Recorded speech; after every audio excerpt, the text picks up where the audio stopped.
ससुराल सिमर का इस हफ्ते शाम 6:15 पर। हमने तुम्हें माफ किया आरव।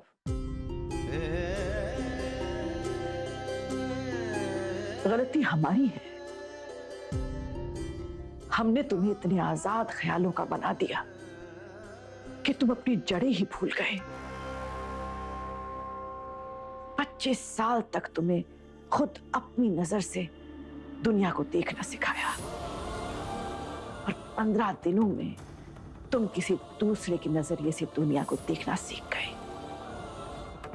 सुख दुख, सही गलत, हर हाल में अपने खानदान के साथ खड़े रहना सिखाया और पहले मौके पर ही तुम हमारे खिलाफ जाकर खड़े हो गए। अपने बाप, अपनी बड़ी मां को सही गलत का पाठ पढ़ाने लगे। गलती पूरी तरह से हमारी है। हम तुम्हें कुछ सिखा ही नहीं पाए। बड़ी माँ ऐसा करके जीते जी मुझे मार डालेंगी।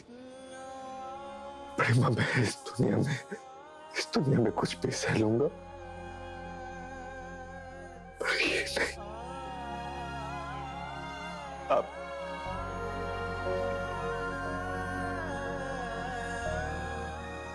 पर मुझसे मेरा पोता होने का हक अच्छी में बड़ी माँ, मैं सच्ची में जी नहीं पाऊंगा।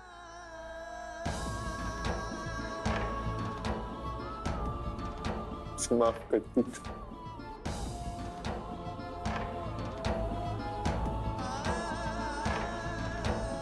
पापा, प्लीज मुझे माफ कर दीजिए। अगर आप मुझसे मुंह फेर लेंगे तो मैं बिल्कुल टूट जाऊंगा। आरव, जब तुम छोटे थे ना, तब भी तुम्हें हमारी मिठाई से ज्यादा सामने वाले हलवाई की जलेबी पसंद आती थी। हमारे बाग बगीचों को छोड़कर तुम सामने मिट्टी के खेत में खेलने जाते थे। तब तुम्हें अपने और पराये का फर्क नहीं पता था।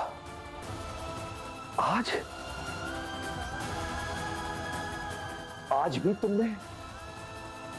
क्या तुम्हें अब भी अपने और पराये का फर्क नहीं पता? आप भी मेरे अपने हो पापा।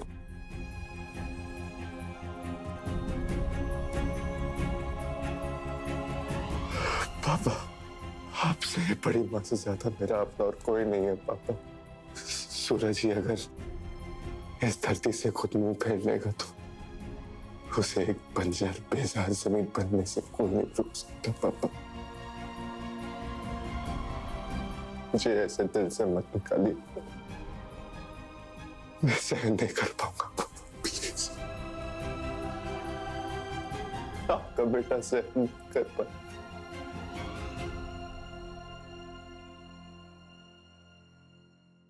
हमारी सहन शक्ति अब खत्म हो रही है आरव। हमें और कमजोर मत बनाओ। जाओ यहां से।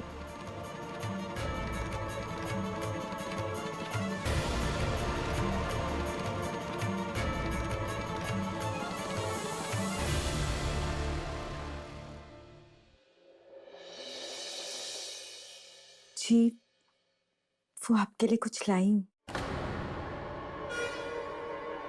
अच्छा, अभी भी कुछ बचा है? बता, अब क्या लाई हो? जी, वो खीर। खीर? खीर?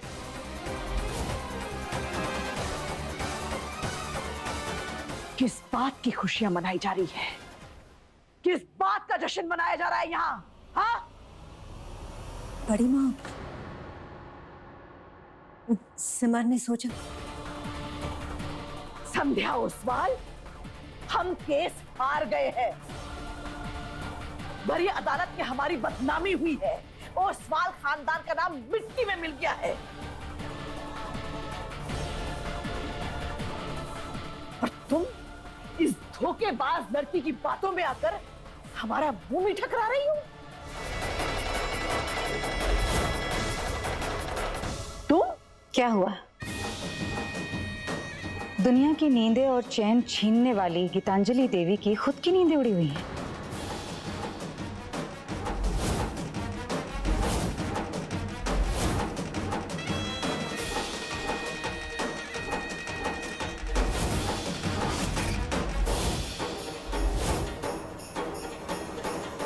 तुम्हारी हिम्मत कैसे हुई आने की?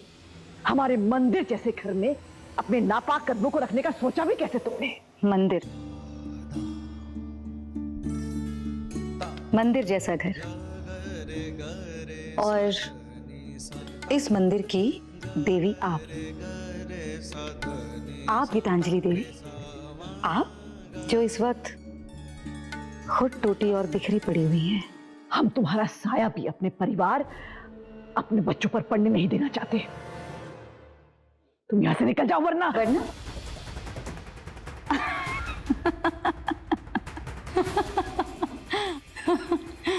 एक हारी हुई औरत हमें डराने की कोशिश कर रही। आप केस हार चुके हैं गीतांजलि देवी। अपना और अपने परिवार का मान सम्मान भी।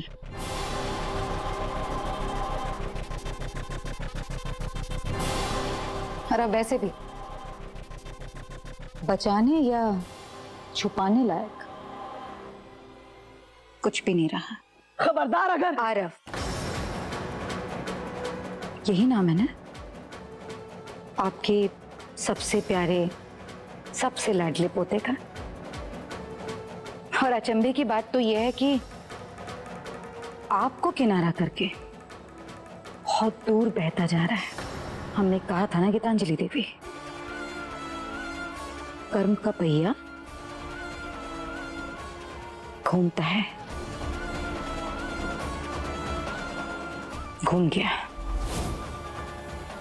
अब वक्त आ गया गीतांजलि देवी भुगतान भरने का।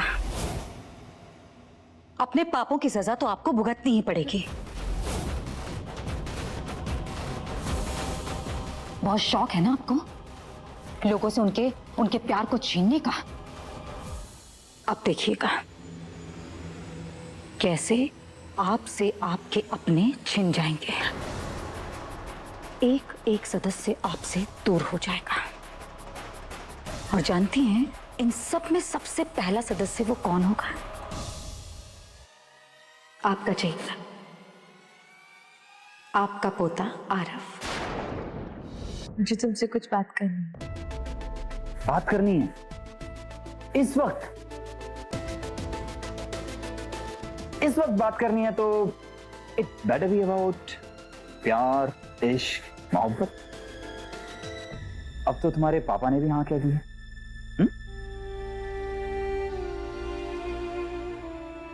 विवान, मुझे हम दोनों के बारे में बात करनी है। हम दोनों के बारे में मतलब यू एंड मी। वाओ, मतलब भगवान ने मेरी सुन ली। Thank you God. तुम्हारे दिल में भी मेरे लिए प्यार की घंटियां बजने लगी। आई कांट बिलीव दिस।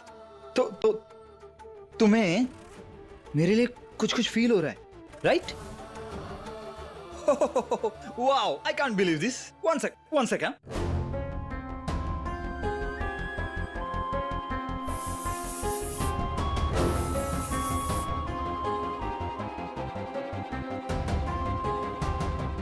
बताओ क्या बताना चाहती हो?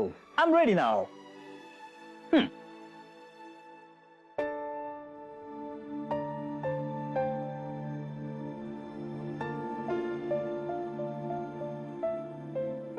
विवान, तुम्हें पता है तुम वर्ल्ड के बेस्ट हस्बैंड हो और मैं वर्ल्ड की luckiest wife. You're a dream come true। मतलब इट्स यस। सही कहा ना मैंने?